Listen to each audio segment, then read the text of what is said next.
Hello Scorpios, वृश्चिक राशि कैसे हो आप लोग। तो चलिए स्कॉर्पियोज रीडिंग शुरू करते हैं। और ये रीडिंग है 2026 में क्या वृश्चिक राशि की स्कॉर्पियो राशि वालों की शादी होगी कि नहीं होगी, वो हम चेक करेंगे। तो स्कॉर्पियोज ये रीडिंग आप किसी भी तरीके से देख सकते हो। मैं सबसे पहले आपको यही बोलूँगी कि आप चंद्र राशि से इसको देखें तो बेटर रहेगा।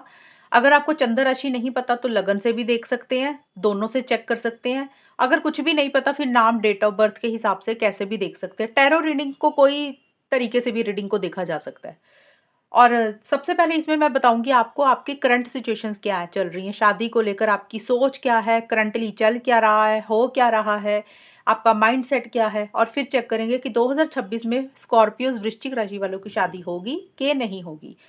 और यहाँ से मैं आपको एडवाइस और गाइडेंस भी दूंगी स्कॉर्पियोज, यहाँ से भी आपके लिए आंसर निकालेंगे। लेट्स सी सबसे पहले अभी करंट सिचुएशंस क्या चल रही है, हाल फिलहाल आपकी शादी को लेकर चल क्या रहा है, हो क्या रहा है, वो हम चेक करेंगे। स्कॉर्पियोज की फीलिंग्स अपनी शादी को लेकर क्या है, माइंडसेट क्या है, इनकी लाइफ में शादी को लेकर हो क्या रहा है।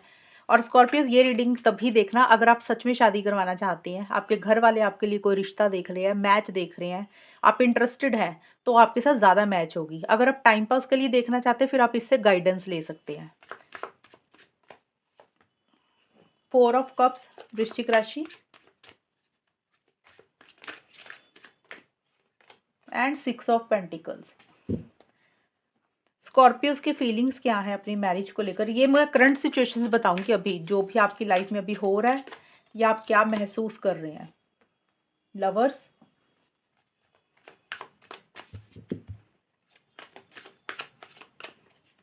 And clinging to the past. Scorpius जो आपके कार्ड निकल कर आए हैं ना, देखिए सबसे पहले मेरे पास आया है आपके लिए लवर्स का कार्ड और 4 ऑफ कप्स। तो एक चीज़ क्लियर कर दूं, यहाँ पे 2-3 चीज़ें निकलेंगी, जो जो सिचुएशन आपके साथ मैच होगी आप वो वाली ले लेना, हर किसी के साथ अलग अलग सिचुएशंस रहेंगी। देखिए सबसे पहले आया लवर्स का कार्ड। लवर्स का कार्ड बोलता है स्कॉर्पियोस हो सकता है करंटली आपका किसी के साथ या तो लव अफेयर है या आपका रहा किसी के साथ रिलेशनशिप। और आप, मुझे लग रहा है कि एक बहुत ज़्यादा स्ट्रॉन्ग कनेक्शन उस इंसान के साथ फील करते थे या अभी भी करते हैं, क्योंकि ये अभी हम करंटली निकाल रहे हैं कि हाल फिलहाल आपके दिमाग में क्या चल रहा है, आप क्या चाहते हैं, आप सोच क्या रहे हैं। और 2026 में शादी होगी कि नहीं होगी उसके लिए मैं कार्ड्स को अभी निकालूंगी। ये मुझे अभी नज़र आ रहा है कि आप शायद उस इंसान के साथ शादी करवाना चाहते थे या अभी भी चाहते हैं। आप एक सोलमेट वाला, ट्विन फ्लेम वाला कनेक्शन उस इंसान के साथ मानते हैं। एक बहुत जो एक पैशन है, जुनून है, बहुत एक लव आप उनके लिए महसूस करते हैं। और एक डिज़ायर आपकी उनको है। आपको ऐसा लग रहा है कि जैसे जो भी इंसान आपको मिला, जिसके साथ आप रिलेशनशिप में रहे, क्योंकि मुझे यहाँ पे लग रहा है कि आप किसी के साथ रिलेशनशिप में थे स्कॉर्पियोज़, काफ़ी लोगों के लिए, मैं ये नहीं बोल रही हूँ कि सभी स्कॉर्पियोज़ के लिए। डेफ़िनेटली आपको कोई इंसान या तो पसंद था या किसी के साथ रिलेशनशिप में थे या आपकी किसी के साथ लाइकिंग थी। मतलब आपने भले ही उनको ना बताया हो कि आप उनको प्यार करते हैं, लेकिन आपकी किसी के साथ लाइकिंग रही है और आप उसके साथ ही चाहते थे कि लॉन्ग टर्म में चीज़ें कन्वर्ट हो। शायद चीज़ें हुई नहीं है वैसी। 4 ऑफ कप्स का कार्ड बोलते हैं कि आप इसीलिए उदास हैं, वो रिलेशनशिप आपकी लाइफ में नहीं आया, उसके साथ शादी को लेकर बातचीत नहीं आगे बढ़ी। आप कहीं न कहीं लो एनर्जीज़ में मुझे रहते हुए दिख रहे हैं।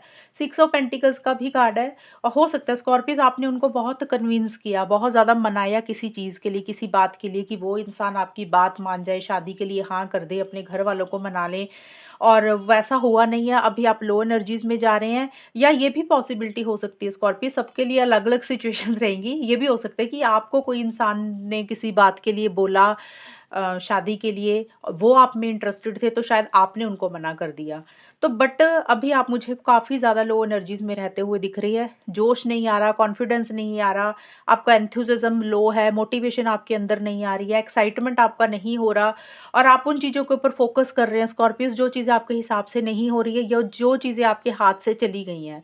अब हो सकता है आपने किसी को मना किया, आपने किसी को रिजेक्शन कर दी कि आपको नहीं करनी, और अब आप थोड़ा-सा पछता रहे हैं कि आपको ऐसे नहीं करना चाहिए था, आपके पास अच्छी ऑफ़र आई थी, अच्छी अपॉर्च्युनिटी थी, आपने मिस कर दी, इसलिए आप परेशान हैं। ये एक तो ये चीज़ हो गई। या फिर हो सकता है कि आपको इसलिए आप उदास हैं कि आप किसी ने आपको किसी चीज़ के लिए रिजेक्ट कर दिया, मना कर दिया। तो थोड़े-से अभी या तो आपके इंटरेस्ट कम हो रहे हैं, ख़त्म हो रहे हैं, या किसी का इंटरेस्ट आप में नहीं रहा, आप उस चीज़ को लेकर बार-बार उन्हीं चीज़ों को लेकर सोचते जा रहे हैं। पास्ट की जो चीज़ें आपके हिसाब से नहीं हुई हैं, पुरानी चीज़ें, पास्ट मेमोरीज़, आप बहुत ज़्यादा उनके ऊपर फ़ोकस कर रहे हैं और वो वही चीज़ें हैं जो थोड़ी-सी आपको परेशान कर रही हैं।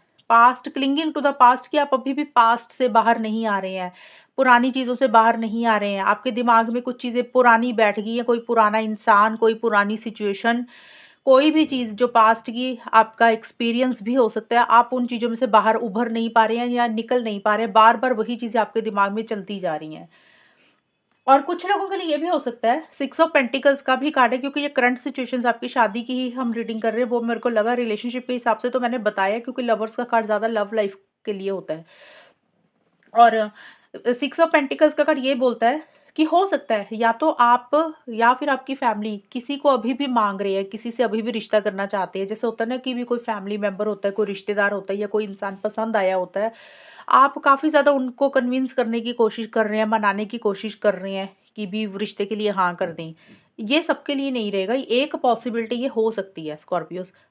या फिर कोई इंसान है जो आप में इंटरेस्टेड है, वो आपको या आपके घर वालों को या किसी इंसान को बहुत ज़्यादा ज़ोर लगा रहे हैं कि आप लोग हाँ कर दें। जैसे होता है ना माँग के रिश्ता लेना, या तो आप किसी से माँग के रिश्ता ले रहे हैं या आप कोई इंसान आपको माँग के रिश्ता अभी ले रहा है। लेकिन आप या फिर आपकी फैमिली का कहीं न कहीं माइंड जो है ना बड़ा नेगेटिव हो रहा है। पुरानी चीज़ों को आप नहीं निकाल पा रहे हैं। पास्ट की चीज़ों में आप अभी भी अटके हुए हैं। थोड़ा-सा नेगेटिव अप्रोच आपकी रह रही है और बहुत ज़्यादा एक्साइटमेंट, बहुत ज़्यादा एक जोश आप नहीं महसूस कर रहे हैं स्कॉर्पियोज़ अपनी शादी को लेकर। ये मुझे अभी करंट सिचुएशंस आपकी नज़र आ रही हैं। अब हम चेक करते हैं कि शादी को लेकर 2026 कैसा रहेगा? शादी 2026 में होगी, नहीं होगी, वो हम देखेंगे। वृश्चिक राशि वालों की क्या शादी 2026 में होगी कि नहीं होगी? लेट्स सी स्कॉर्पियोज़ क्या रहेगा 2026 में?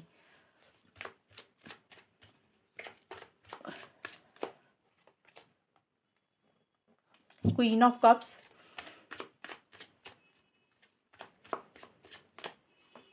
Night of pentacles, one more card,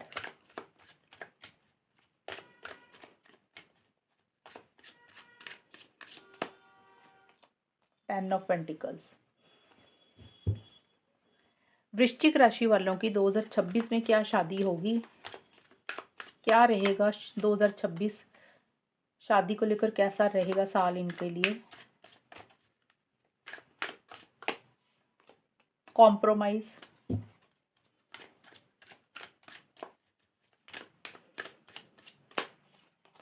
intensity.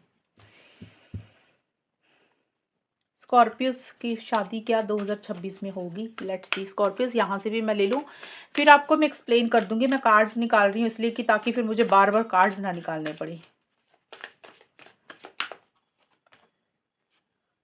ये कार्ड मैं बाद में पढ़ूंगी आपके लिए, और एडवाइस भी ले लेते हैं। वृश्चिक राशि की 2026 में शादी को लेकर चीज़ें कैसी रहेंगी? क्या एडवाइस है, क्या गाइडेंस है? Believe and succeed. ओके, तो सबसे पहले स्कॉर्पियोस आपके लिए जो कार्ड आए हैं, देखिए प्रोजेक्शन का और क्वीन ऑफ कप्स के कार्ड आए हैं। ये है 2026 की साल की शुरुआत के पहले 4 महीने मुझे लग रहे हैं। और देखिए किसी के लिए 3 महीने, किसी के लिए 4 महीने, खास करके जनवरी, फरवरी, मार्च, अप्रैल 2026 के आसपास की आपकी एनर्जीज ऐसी सी रहेंगी 2026 में। देखिए आप काफ़ी इमोशनल हो रहे हैं, काफ़ी सेंटिमेंटल हो रहे हैं। मैरिज को लेकर आप ज़्यादा भावुक हो रहे हैं, या देखिए किसी इंसान के साथ अटैचमेंट फ़ील कर रहे हैं बहुत ज़्यादा। एक होता है ना लगाव, बहुत ज़्यादा याद कर रहे हैं, किसी को मिस कर रहे हैं। पास्ट का कोई इंसान है या करंट सिचुएशन में कोई इंसान है, जिसके साथ एक बहुत ज़्यादा आप प्यार मोहब्बत फ़ील कर रहे हैं। आप उनको याद कर रहे हैं और वैसे भी ना आप इमोशनल सेंटिमेंटल बहुत ज़्यादा हो रहे हैं, आपके मूड स्विंग्स बहुत ज़्यादा हो रहे हैं। आप दिमाग से नहीं सोच रहे हैं, आप दिल से बहुत ज़्यादा सोच रहे हैं स्कॉर्पियोज़। आपका दिल आपके ऊपर ज़्यादा हावी हो रहा है। प्रोजेक्शंस का कार्ड बोलते हैं कि देखिए कि कन्फ्यूजन आपकी बनी हुई है अभी। आप डिसीज़न चॉइस शायद नहीं ले पा रहे हैं, आप ट्रुथ को नहीं देख पा रहे हैं। अगर कोई चीज़ अच्छी है तो आप उसके बारे में बुरा सोच रहे हैं, और अगर कोई चीज़ बुरी है तो आप उसके बारे में शायद थोड़ा-सा अच्छा सोचने लग जाते हैं। तो ये कार्ड आपको एडवाइस और गाइडेंस यही दे रहा है स्कॉर्पियोज़, आप कन्फ्यूज़ मत रहें, थोड़ा-सा चीज़ों को समझें, रियलिटी को जानकर करें जो भी करें। आपने थोड़ा-सा ना माइंड से चलना है, लॉजिकल आपको चलना पड़ेगा यहाँ पे, प्रैक्टिकल भी होना पड़ेगा, क्योंकि आप इमोशनल बहुत ज़्यादा हो रहे हैं, और जब इंसान इमोशनल होता है, दिल से सोचता है, तो वो रियलिटी को, सच को नहीं देख पाता। अब हो सकता है आपके आगे कोई इंसान आ रहा है, कोई इंसान को आप मिल रहे हैं, आपके घर वाले देख रहे हैं, वो आपको बड़ा अच्छा-अच्छा दिखा रहे हैं सब कुछ, और आप उसी के बेसिस पे डिसीज़न ले रहे हैं। हो सकता है वो उतने अच्छे नहीं हैं, वो आपसे कुछ छुपा रहे हैं, चीज़ों को हाइड कर रहे हैं, और अगर कोई इंसान थोड़ा-सा स्ट्रेट फॉरवर्ड है, ब्लंट है, तो आप उनको बहुत बुरा मान रहे हैं, हो सकता है वो बहुत अच्छे हैं। तो ये चीज़ों को थोड़ा-सा आप अलर्ट होकर चलना है, और किसी से एडवाइस और गाइडेंस भी लेना अगर आप थोड़े से कन्फ्यूज़ रहें। ये आपकी स्टार्टिंग के मुझे नज़र आ रहे हैं, मुझे अभी चीज़ें फॉरवर्ड मूवमेंट पे जाती हुई नहीं दिख रही, लेकिन येस आप अंदर से एक अकेलापन फ़ील कर रहे हैं स्कॉर्पियोज़। मैरिज को लेकर आप चाहते हैं कि आपको एक अच्छा पार्टनर मिले जो आपको बहुत प्यार करे, आपको समझे, आपकी केयर करे। आप इमोशनल सेंटिमेंटल हो बहुत ज़्यादा रहे हैं, लेकिन आप थोड़ा-सा क्लियर भी नहीं हो रहे हैं। या तो आप अपनी फीलिंग्स, इमोशंस को लेकर ही क्लियर नहीं हो रहे हैं, कभी आप कुछ सोच रहे हैं, कभी आप कुछ सोच रहे हैं। मूड स्विंग्स आपके उन चीज़ों में ही हो रहे हैं। और आपके लिए मई, जून, जुलाई, अगस्त का जो टाइम रहेगा, देखिए यहाँ पे भी चीज़ें थोड़ी-सी स्लो दिख रही हैं स्कॉर्पियोज़ अभी। अभी बहुत स्पीड नहीं आ रही है। अब या तो हो सकता है, मुझे लग रहा है, या तो आप खुद रुक रहे हैं, आप जल्दबाज़ी नहीं करना चाहते हैं, इम्पल्सिव नहीं होना चाहते हैं, आप किसी चीज़ का रिस्क नहीं लेना चाहते हैं। जो भी करना चाहते हैं ना स्कॉर्पियोज़, आप सोच समझ कर करना चाहते हैं और प्रैक्टिकल होकर चल रहे हैं। यहाँ पे आप प्रैक्टिकल नहीं हो रहे हैं शुरू के टाइम में, लेकिन जो मिड के 4 महीने हैं उसमें बहुत ज़्यादा प्रैक्टिकल हो रहे हैं। आप दिमाग से चल रहे हैं, सही-गलत के हिसाब से चीज़ों को ज़्यादा डील कर रहे हैं, और आपको ऐसा लग रहा है कि जब तक जो चीज़ आपको आपके हिसाब से नहीं मिलेगी, तब तक आप आगे नहीं बढ़ेंगे, तब तक आप इनिशिएटिव्स नहीं लेंगे, तब तक आप हाँ नहीं करेंगे। आपने जैसे पॉज़ लिया हुआ है, आप सोच समझ कर करना चाहते हैं चीज़ों को, किसी चीज़ का रिस्क नहीं लेना चाहते, किसी चीज़ का चांस नहीं लेना चाहते हैं। हो सकता है आपके एक्सपीरियंस अच्छे नहीं रहे, या इन जनरल ही वैसे ही आप 100% जब तक किसी बात के लिए, किसी चीज़ के लिए, किसी इंसान के लिए श्योर नहीं हो जाते कि हाँ भई ये आपको ऐसा ही चाहिए और आपको ऐसा मिल जाएगा, तब तक आप आगे नहीं बढ़ते हुए मुझे नज़र आ रहे हैं। देखिए, या तो आप धीरे चल रहे हैं, आप रुक रहे हैं, आप स्पीड आपकी स्लो है, या फिर अभी चीज़ें थोड़ी-सी रुकी हुई हैं, और आप बहुत ज़्यादा एडजस्टमेंट और कॉम्प्रोमाइज़ करने के बारे में सोच रहे हैं मिड में। आपको ऐसा लग रहा है यार कुछ कॉम्प्रोमाइज़ कर लेते हैं, कुछ एडजस्टमेंट कर लेते हैं। उसको लेकर ही आप, मुझे लग रहा है, सोच-विचार ज़्यादा कर रहे हैं कि आप कहाँ एडजस्टमेंट कर सकते हैं, कहाँ कॉम्प्रोमाइज़ कर सकते हैं। और ये कार्ड भी आपको एडवाइस देते हैं कि सिर्फ़ उतने एडजस्टमेंट और कॉम्प्रोमाइज़ करना वृश्चिक राशि, जहाँ पे आपको खुशी मिले।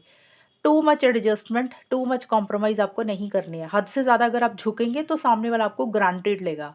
तो ज़्यादा एडजस्टमेंट, कॉम्प्रोमाइज़ नहीं करने, थोड़े बहुत तो हमें करने पड़ते हैं, लाइफ़ है, हर इंसान के साथ एडजस्ट होने के लिए।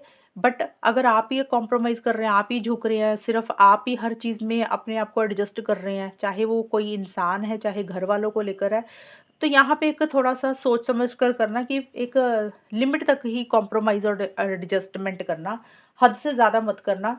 फिर अगर ज़्यादा करेंगे, तो फिर आपको ही हमेशा झुकना पड़ेगा और लोगों को आदत हो जाएगी कि भई आप ही कॉम्प्रोमाइज़ करें। तो थोड़े बहुत ही करना, बस ये एडवाइस देना चाहती हूँ। सितंबर, अक्टूबर, नवंबर, दिसंबर में बहुत सारे स्ट्रॉन्ग चांसेस स्कॉर्पियोज़ आपकी शादी को लेकर दिख रहे हैं मुझे। आपकी शादी के चांसेस पॉज़िटिव नज़र आ रहे हैं यहाँ पे।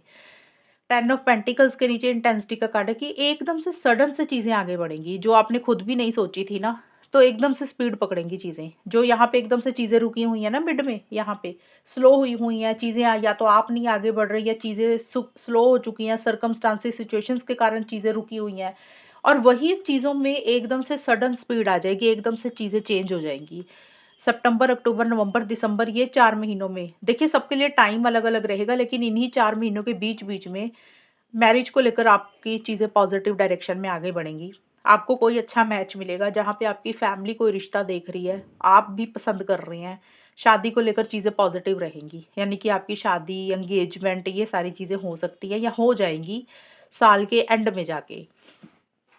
और ज़्यादा मुझे यही दिख रहा है कि फैमिली में कोई सेलिब्रेशन हो रहा है, कोई गेट टुगेदर हो रही है, घर वाले आपको सपोर्ट कर रहे हैं, या घर वाले आपके लिए देख रहे हैं, कोई मैच देख रहे हैं, और शादी से ही रिलेटेड कुछ डिस्कशंस हो रहे हैं और वो पॉजिटिव डायरेक्शन में जा रहे हैं। और इंटेंसिटी का कार्ड यही बोलता है कि चीज़ें स्पीड पकड़ेंगी, एकदम से आपने सोचा भी नहीं होगा कि ये एकदम से सडन कैसे हो गया, जल्दी में ही होगा जो भी होगा, एकदम से जल्दी में, मतलब जल्दबाजी में ही चीज़ें फाइनल हो जाएंगी, चीज़ें आगे बढ़ेंगी। अब मैं एक चीज़ क्लियर कर दूँ, यहाँ पे मैं लव और अरेंज मैरिज की रीडिंग नहीं कर रही हूँ स्कॉर्पियोज़, मैंने सिर्फ 2026 की शादी की बोली है। तो शादी को लेकर चीज़ें पॉजिटिव रहेंगी आपकी 2026 के एंड में जाके। और यहाँ से आपके लिए फाइनल आंसर देखते हैं, रिकंसिडर। तो यहाँ पे आपके लिए एडवाइस पता है क्या आई है स्कॉर्पियोज़, कि चीज़ें तो दिख रही हैं, होती हुई दिख रही है, शादी होती हुई दिख रही है, कोई मैच आपको मिल रहा है, घर वाले आपके लिए देख रहे हैं, कोई रिश्ता फाइनल हो रहा है, चीज़ें फॉरवर्ड मूवमेंट पे जा रही हैं और बहुत स्पीड से चीज़ें आगे बढ़ रही हैं, चीज़ें फाइनल हो रही हैं। लेकिन आपको एडवाइस और गाइडेंस ये दी जा रही है और आंसर भी यही आया आपके लिए कि आप जो भी करें ना सोच समझ कर करना, मतलब रिकंसिडर का मतलब दोबारा से गौर कर लेना, सोच विचार कर लेना। एक होता है ना इंसान को लग रहा है यार कोई बात नहीं, हाँ कर देते हैं, एक और कई बार होता है इंसान को लगता है ना कर देते हैं। तो दोनों ही सिचुएशंस में आप कोई भी फाइनल फैसला आपको लेना है ना अपनी शादी से रिलेटेड, तो वो फाइनल फैसला लेने से पहले एक बार अकेले बैठ के दोबारा से गौर कर लेना, दोबारा से विचार कर लेना, रिकंसिडर कर लेना कि जो आप सोच रहे हैं, जो आप कर रहे करने लगे हैं 2026 में, क्या वो सही है? क्या इससे आपको खुशी मिलेगी? क्या ये राइट पार्टनर है आपके लिए? क्या जो घर वाले कह रहे हैं वो सही है? और जो आप डिसीज़न अपनी ज़िंदगी का बड़ा लेने लगे हैं, क्या वो सही रहेगा आपके लिए फ्यूचर में? आप पछताएँगे तो नहीं? इन चीज़ों का सवाल खुद से एक बार बैठ के ज़रूर कर लेना और अगर आपको दिल से आवाज़ आती है कि हाँ, भई जो आप कर रहे हैं वो सही है, फिर आप आगे बढ़ें। बिलीव एंड सक्सीड का कार्ड आपके लिए गाइडेंस है और एडवाइस है कि जो भी आपको सही लग रहा है ना, देखिए जो आपकी अंदर की आवाज़ बोल रही है, जो आपको सही लग रहा है, आप उसके लिए इनिशिएटिव्स लें, उसके लिए आगे बढ़ें। आपको सक्सेस मिलेगा, डेफ़िनिटली विक्ट्री मिलेगी और चीज़ें देखिए फाइनल होंगी, चीज़ें आगे बढ़ती हुई दिख रही हैं, ये कार्ड भी यही बोलता है। तो स्कॉर्पियोज़ आपकी 2026 में शादी के बहुत स्ट्रॉन्ग चांसेस हैं होने के या रिश्ता पक्का होने के। बट मेरी रीडिंग के अकॉर्डिंग जो है वो साल के एंड में चीज़ें रहेंगी। सितंबर, अक्टूबर, नवंबर, दिसंबर के आसपास का टाइम जो रहेगा, इसी के बीच-बीच में कुछ पॉज़िटिव चीज़ें रहेंगी। तो आंसर आपकी शादी को लेकर येस आया है। तो स्कॉर्पियोज़ ये है रीडिंग आपकी और अगर ये रीडिंग मैच हुई है बताना मुझे, चैनल को सब्सक्राइब करना। तब तक के लिए bye, take care, all the best, God bless you.